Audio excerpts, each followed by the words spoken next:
President Biden delivered a primetime farewell address from the Oval Office with a focus on some of his accomplishments as well as a warning for the American people. Joining us with reaction this morning is political science professor at North Central College, Stephen Caliendo. Good morning, Professor.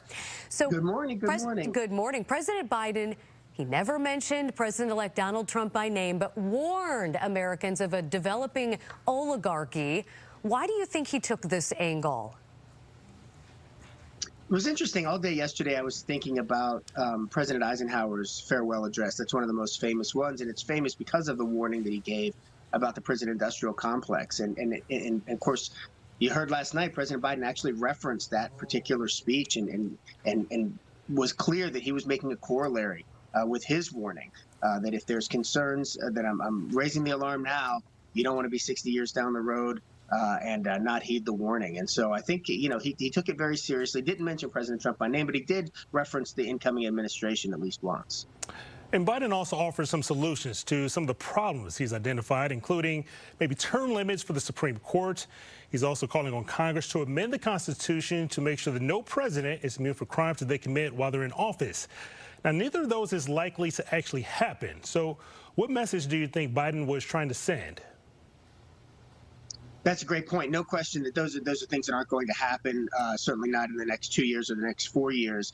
But if you go back to the beginning of the speech and think about the metaphor that he offered us with the Statue of Liberty, you know, what it represents, but also how it was built, what it stands for, you know, welcoming the stranger, et cetera.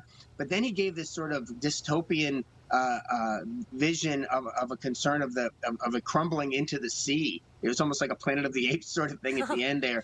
And I think it was very much related to the point you're making, is that I have some suggestions of things we can do, but even if these things don't happen, you've got to do something because danger is around the corner. In the latest CNN poll, Professor, 61% of Americans say they view Biden's presidency as a failure. Did he do enough last night to convince them otherwise? I don't think so, no. I don't think so. I mean, there wasn't anything that was going to convince them. I mean, he didn't lose the election, of course, last November. It was his vice president who lost the election, but it was his administration. It was a referendum on the administration. And so it feels like a loss. I mentioned that yesterday morning when we spoke. No, he didn't do a lot of work in that regard to say all the great things that they did from their perspective.